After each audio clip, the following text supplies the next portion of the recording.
Welcome to the Stetzer Church Leaders Podcast. Conversations with today's top ministry leaders to help you lead better every day. And now, here are your hosts, Ed Stetzer and Daniel Yang. Welcome to the Stetzer Church Leaders Podcast, where we're helping Christian leaders lead and navigate through the cultural issues of our day. My name's Daniel Yang, the director of the Church Multiplication Institute, and today we're talking to Chris Sonksen. Chris and his wife Laura are the founding pastors of South Hills Church, a multi-state, multi-campus church based in Southern California. And Chris is the founder of Church Boom, an organization that's provided personal coaching to hundreds of churches.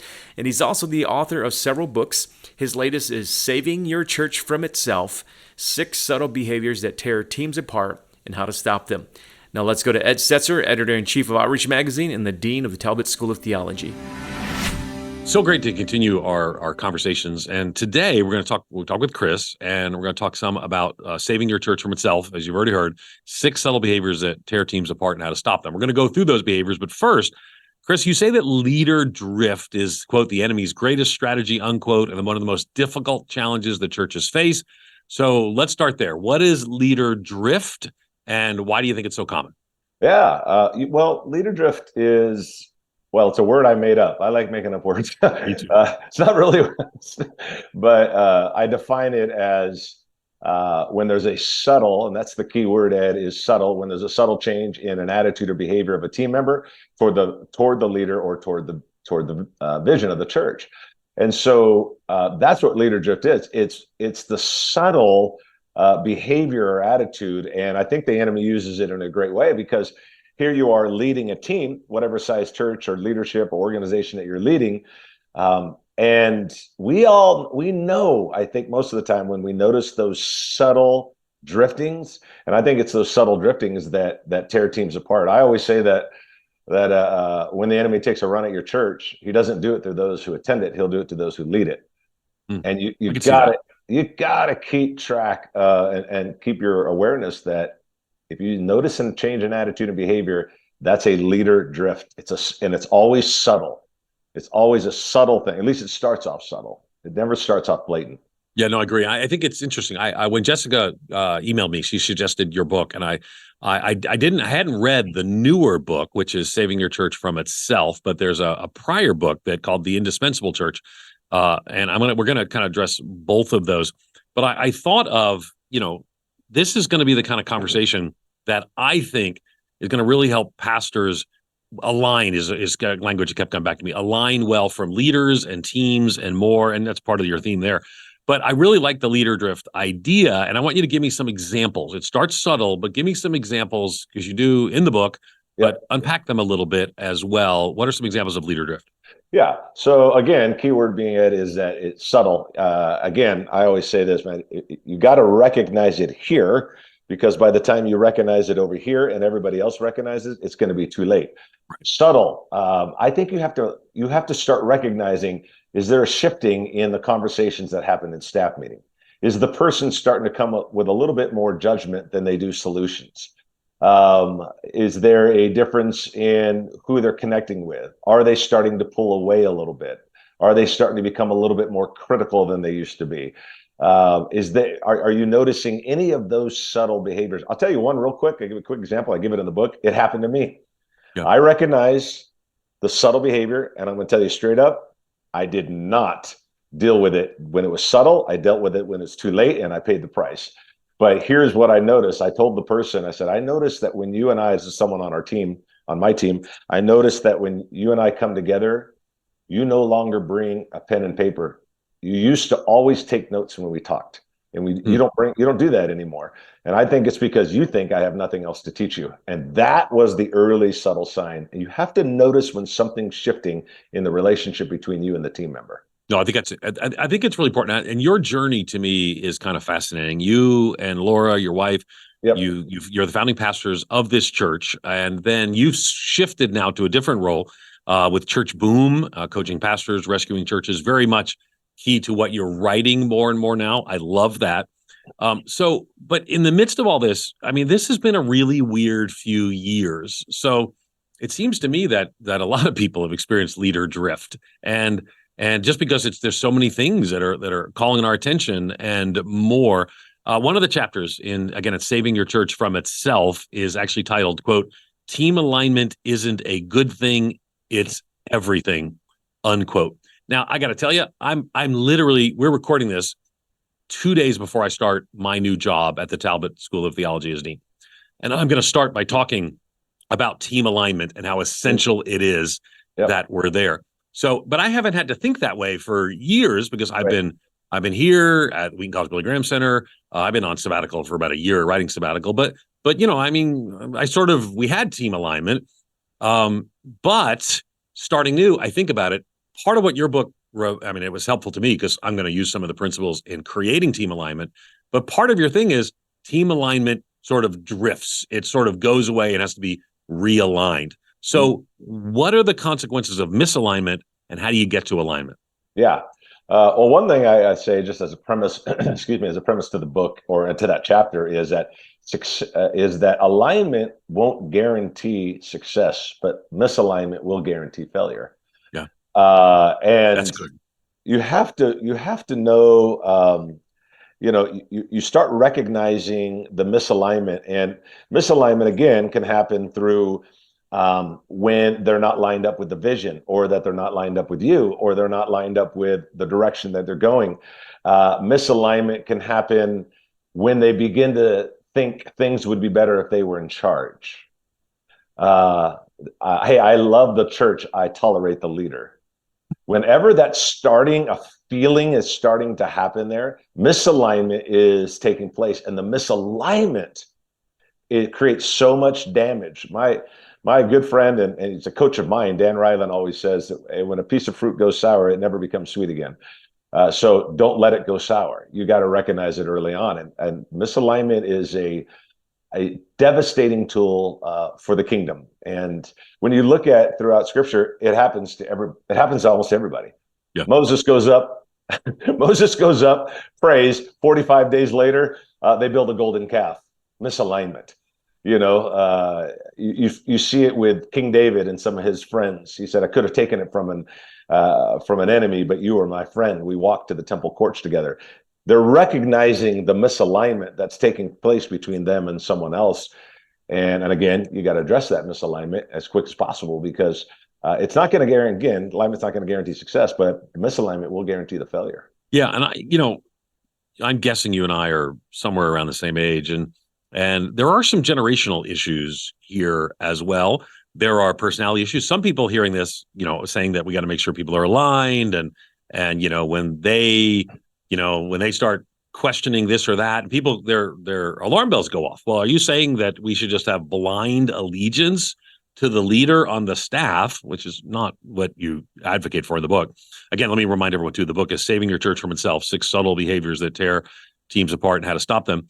So where do you find that balance, and how do you communicate to a team, this is what it's like to be an effective, loyal, I think we can use that term, functioning, thriving team member who has different ideas, but at the same time we're aligned well? How do you find that balance? Yeah, I think it's a great question, because in several other podcasts I've done, I've noticed that is a kind of a question, especially when you're talking with different generations. I think the older you are, it's just the older you are, you're loyal no matter what. And the younger you get, it's more, well, we're going to question the authority. And I think it comes back to that definition of it's a subtle attitude or behavior.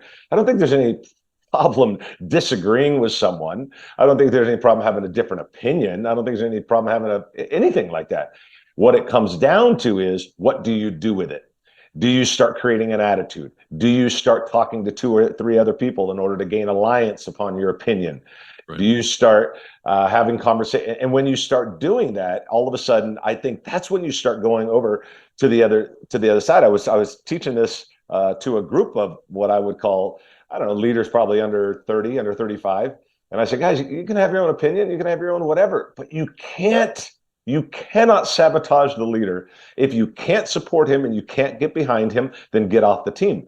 But you can't sabotage. I'm not saying you can't have your own opinion. I can't say your own idea or whatever it is, but it's a matter of how you deal with it. I mean, let's be realistic. You've served under people. I served under people, and I didn't always agree. It wasn't like they were saying, sell all you have, move to the mountains and drink Kool-Aid. They weren't saying something crazy, but yet on the other hand, it was like, I don't know if I fully would do it that way, but I'm going to be loyal to you. And the minute I can't be loyal to you, I have to find another team, because it's never, ever, ever anybody's job to replace what God put in place. Okay, now we're going to carve out in this conversation for just a minute situations with abusive leaders, acknowledging those are there. We've done podcasts on that, unhealthy situations. So we're talking in general where you have a healthy, emotional, leader. He or she is over you. You may disagree. I disagree with some decisions of men and women who have supervised me, but me being a key part of the team as well. So we're not talking about blind following in unhealthy situations. So then with that being said, let's discuss you talk about 6 subtle behaviors, or actually name some of the behaviors. I don't know if we'll get through all of them, because, people should get the book as well. Again, the book is Saving Your Church from Itself, 6 subtle behaviors that tear teams apart and how to stop them. But what are some of those subtle behaviors? Give us some examples. And the subtle behaviors again. Well, it goes, there's a few I'll give out through the book. I think when I start seeing gradual shutdown, that's a subtle behavior. When you start seeing a little bit of distance, I use the prodigal son. The son comes home and the older brother's out in the field, and he's distancing himself from everybody else because he's starting to shut down with the father. And I think when you start looking at the gradual shutdowns, when you start looking at distance, one term I use in the book is artificial harmony. When you begin to feel like you're living in artificial harmony, because it's like, man, we're just not connected the way we used to be. That's a sign that there's a subtle behavior that's taking place. And again, if not addressed here, it will become a problem over here. One thing I always say, Ed, is pay now or pay later. But if you pay later, you'll always pay more. Actually, I like that a lot. And I'm one of the believers that you should lean into painful conversations. I think we had a whole conversation about that with Sam Chanda. And I think that leaders are the ones who lean into the painful conversations. Okay, so one of them is you see them kind of shutting down, or I guess in a sense, people talk a lot today about quiet quitting and what that means as well. So give us another one, and then I want to ask how you respond to some of those things. Give us another example of what might be a subtle behavior that can take the team off track. Yeah, absolutely. Again, we talked about gradual shutdown. We talk about the distance. We talk about artificial harmony. I think pride is another one. It's actually the first one I actually mentioned in the book. And that pride, again, goes back to what I said earlier, where it's, hey, I love the leader, or I love the church, tolerate the leader. I celebrate. I love the community. I love to hear, do what you want in everybody else's department. Just leave mine alone. Things would be better if I was in charge. Pride. And here's the interesting thing I point out in the book, just real quick. Pride is a subtle behavior. What's fascinating to me is in Matthew, when Jesus went up to the wilderness to pray for 40 days, if you really look at it, he was attacked by pride. Right? When he take him to the top of the mountain, hey, this could all be yours. Hey, and then he asks him twice, hey, if you're really the Son of God. Then Jesus comes back down from the mountain, preaches the Sermon on the Mount, the most popular sermon ever. And his opening line is, be poor in spirit. In other words, choose humility. Don't be prideful. I just got tempted for 40 days on pride. And if he tempted me, he's going to tempt you. But what if I know better than the leader? What if the leader knew what I knew, he or she would make that right decision? Again, I keep wanting to carve out unhealthy, abusive leaders in that conversation, because in that situation, I wrote a whole series on unhealthy Christian organizations, and you should leave for your own spiritual sake, but you should also speak up and speak out. But we'll talk about that another time. But in a healthy situation where if I think I know better, I mean, shouldn't, in some sense, the youth pastor know better about student ministry than the senior pastor? Where does that work? Yeah, absolutely. I think it comes down to creating a transparent relationship. I think it's important for the lead pastor to create an environment of transparency and honesty. Matthew 18, go to your brother at once. I think it should all be under that. And that's one thing that I talk about is when you are a second chair leader with first chair responsibilities, the tension comes in. And I think part of that tension that you're referring to, Ed, is there's a tension between your strengths and the leader's weakness. That's a tension that you're going to have to manage. That's not going to go away. You're going to be better at certain things, and your idea might be better. But again, you can present it. You can share it. You let the leader be the leader. But at the end of the day, that person's got to be the leader, and you've got to keep your heart and your spirit right. You're definitely going to have better ideas than the leader, and you're definitely going to be better in different areas. That's a tension you have to manage, not a problem you have to solve. Yeah, good. And I like this. Multiple levels, I like this. Again, keeping in mind, healthy leader, healthy team member. We're talking about subtle behaviors, not toxic behaviors. Okay, so that being said, so like, for example, I'm like right now recording this, I work at Wheaton College, and by the time this comes out, I'll work at Biola University. And I'm pretty sure, like, Wheaton College has not done everything that I said they should do. They have not listened to me at every point that they should listen to me. And I'm completely sure that at Biola University, the leaders are going to listen to everything I say and do everything that I suggest. Right, exactly. Good luck with that. I mean, I got a boss. I got a boss here. I got a boss there. And I have to learn to thrive in a place where not everybody does everything that I think they should do. Now, again, I'm not complaining. Wheaton College has been super flexible in a whole lot of issues, and I'm sure Biola is going to be great. I hope. I might be calling you soon if I, change jobs. I might need some coaching. But all right, so that being said, I have to sort of get to the place where I can feel valued, because I am valued, because I'm bringing a valuable contribution, whatever my role is. Also acknowledge that I'm not going to get everything that I want. What I try to say to people, I'd like them to get to a healthy place where they're maybe getting in their gift zone 75% of the time, but 25% of the time, you still got to pay the rent. You still got to do stuff that you got to do. And maybe when you're younger, it might be 60% you're paying the rent, doing stuff you got to do, and you grow and you get more space in that as well. So I like the idea of receiving some of these things. Now, let's talk about, you've given, I think, 3 examples of some of the subtle behaviors. You want to get the other 3? Go get the book, and we'll talk some about that as well. Again, it's Saving Your Church from Itself, 6 subtle behaviors that tear teams apart and how to stop them. So most of our audience is pastor and church leaders, and they're either on the staff, he or she's serving in whatever role. They might be the senior pastor, but most of the time they're supervising somebody, a volunteer or another staff member. So I see some of these behaviors. What do I do? How do I redirect? Yeah, that's a great question.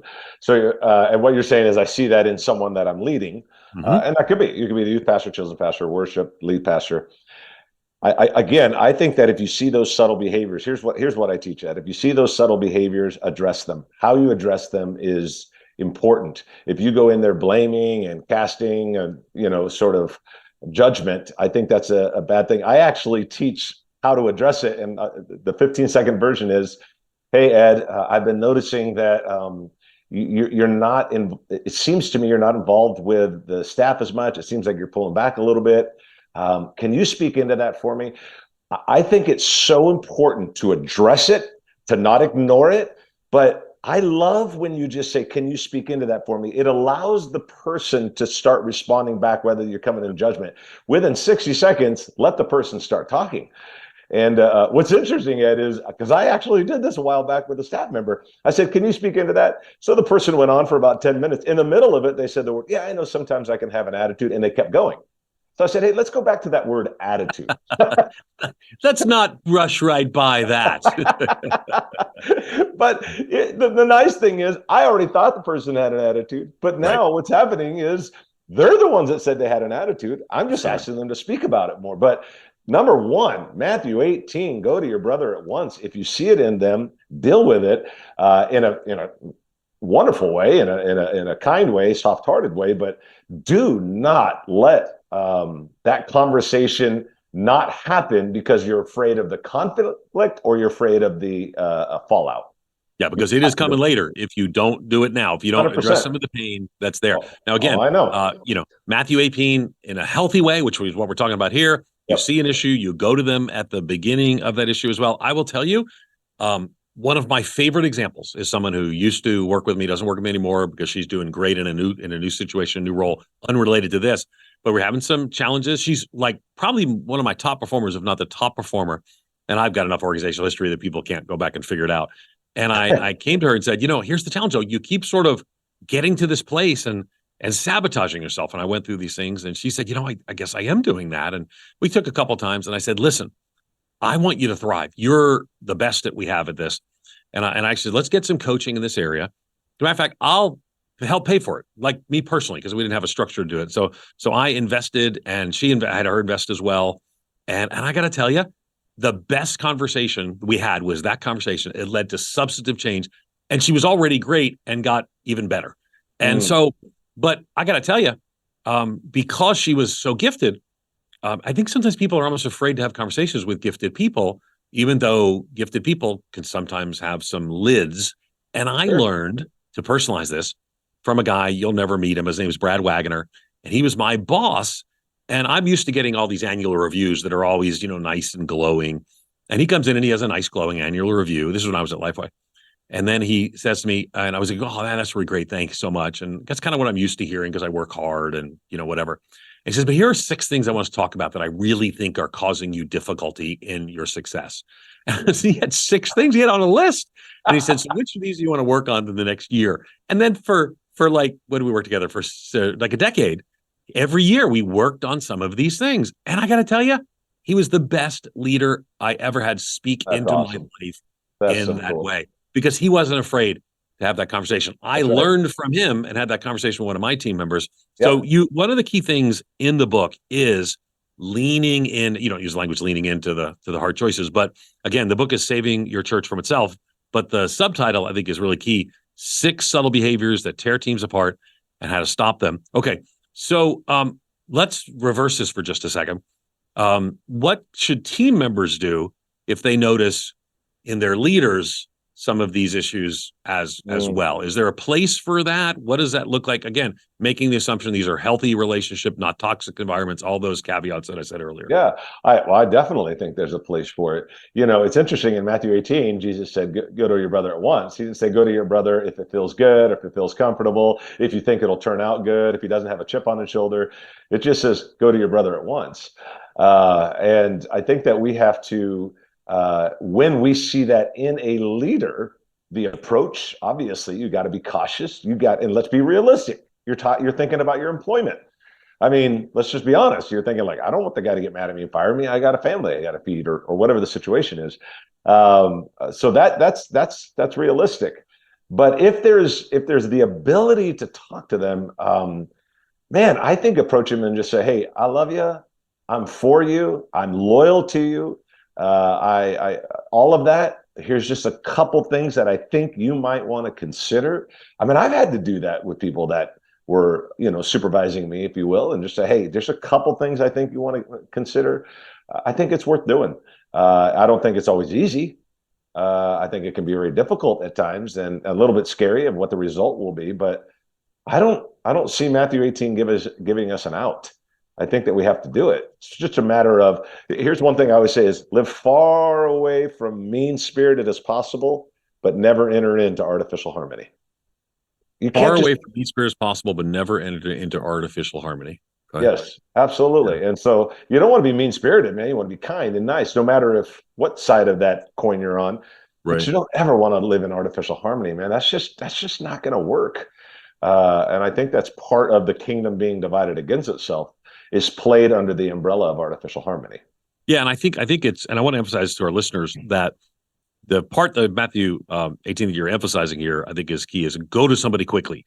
Now, again, we're not addressing all the issues of the power dynamics in leadership and where, HR may need to be involved in something and toxic things. Right. But the idea of going to somebody quickly is a key and recurring theme in a healthy organization. And I'm about to start, new organization. I got 71 faculty members and administrators. I don't even know the majority of them. And I'm counting on some people who are up close. We got a Dean's Leadership Council who are going to say, hey, be aware of this. Or maybe, they hardly ever hire someone outside as a leader. They've always hired from the inside, with one exception that didn't go well at Talbot. So I'm counting on people who will speak truth to, I guess you could say, speak truth to power, because I'm the dean. Right. But going to one another quickly is maximizing that communication, which is just basic leadership stuff. But the last few years, because of some of the unhealthy, toxic things, I think people are nervous about some of it. But your advice is to keep coming back to redirect those subtle behaviors often and well and early. So what would you say, as you look at pastors and church leaders, our audience, what would what would you want to see as talk to us about a healthy environment, addressing those behaviors. What would it look like, keeping people well aligned, keeping people on the team together, speaking quickly to one another? What would a healthy environment like that look like? Yeah, absolutely. Well, I think it's everything you just said. I think that, and I do believe, especially if you're the lead pastor or the leader of that department, and you're checking out this podcast, here's the thing that I would say to you. I believe that it's up to you to create the culture environment. As Sam Chan always says, culture is created at the top, sport at the bottom. So you got to create that culture that says, hey, we are going to, this is a value of ours. We are going to live by Matthew 18. We're not going to live in artificial harmony. We're going to have honest conversations with each other. I think you have to model that too as a leader. One of the greatest compliments I got about, I don't know, 4 or 5 years ago, a few years ago, was at one of our campuses. One of the admin assistants at one of our campuses asked if they could see me when I was walking down the hallway at this campus visiting it. Long story short, I said, sure. I sat down at her desk, and she said, a couple of weeks ago, this happened in a meeting and it sort of offended me. And we worked it out and I walked away. And I thought, here's an organization that's got 80 or 90 employees and a part-time admin who I've had less than 5 minutes of conversation with probably in my life, back and forth, felt comfortable enough. And that told me we're on our way to creating that environment. You have to lead that environment so that the smallest person on the team, smallest is probably a bad word, but the person that maybe is farthest away from you as a leader has the comfortability to have that and tough conversation. But you have to model that. You have to lead that. You have to create that. And it is so much better if you're a leader and you lead from a position in all of that environment, that healthy environment, the honest conversation, if you lead with humility and just, hey guys, I go to someone and say, you know what, I last week I just felt like what I said in the meeting might have offended you. I don't know if it did, but I'm just sorry. When you start doing that, the vulnerability will start opening up. And man, is it so much easier to be in a healthy environment in which you're not always wondering if they're talking about you. Yeah, and I think if you listen to this entire podcast from a position that this is what a healthy environment should look like, and we're keeping an environment healthy, rather than listening to this podcast and saying, well, I could see how this could be weaponized and misused. Because I had the same thing, because I write on some of these issues. I think even your example where somebody could come to you as an assistant, part-time assistant, and say, hey, this was a problem, and you addressed it. I think part of the challenge is we're so alert, our antenna's so up for how these things are misused. We also have to recognize that we have to work to have this kind of healthy environment so that we can thrive with aligned teams in ministry. So I want to ask you closing thoughts. Our audience here, again, pastor and church leaders. Again, we're talking primarily from the book, Saving Your Church from Itself, 6 Subtle Behaviors That Tear Teams Apart and How to Stop Them. I didn't talk a little bit about the other book that I said I was going to talk about. We're kind of running out of time, but I actually quote this in my forthcoming book on evangelicalism. It's called Indispensable Church, Powerful Ways to Flood Your Community with Love. And that came out last year. So you're writing a lot since you've stepped away from being the senior pastor. Yeah. And I like that. Church Boom is the ministry as well. But in Saving Your Church from Itself, you're talking and pointing us towards that kind of healthy, ongoing environment. Give us some last thoughts to the pastor and church leaders who listen of how they personally can own that and work towards that wherever they are in the organization. Yeah, well, and again, I'm not plugging the book because you've been doing a great job with it, but I think it's happy to plug the book. Yeah, well, I think it is a great team book. And I think that you have to have those kind of books that open up and foster the kind of conversation. Here's one thing that I did about 7 years ago, and I'll just tell you how I did it real quick. I realized that I thought we were pretty unhealthy with the board, and I thought that we weren't having an honest conversation with the staff. I went in to the board, then I went to the staff. I taught it. I taught about having a healthy organization. I taught about transparency. I taught about being honest. And then I also said, at the end, I have blown it. I haven't done well with this. I haven't led well with this, and it changes today. So complete exact ownership. The other thing, Ed, that I think is really fascinating, if you look at one of, because I still sit on the board for South Hills, I do all the expanding of global kind of expansion or whatever. If you look at the board meetings there, if you look at the board meeting for Church Boom, you look at anything at the very top end of any board agenda, item number 1, Matthew 18. It lives on our documents. So we'll literally open up every meeting going, is there anything we need to address today? Is there anything we need to get out in the open today? And if it's not going to come up here, make sure you deal with it after this meeting. It is a constant reminder that you've got to deal with it. So number one, I would say to any leader, man, if you don't have that environment, fight for that environment, teach about it, take ownership, apologize where necessary, but don't just do it once. Let Matthew 18 or let the honesty somehow for you, whatever works for you. I think message inspire, but systems change behavior, and having it on your agenda is a system where you can continually come back to and just go like, hey man, we're going to always keep this dialogue open, and we are not going to live in this artificial harmony. Not at this organization. I'm not going to lead that way. Good. And I think it's key.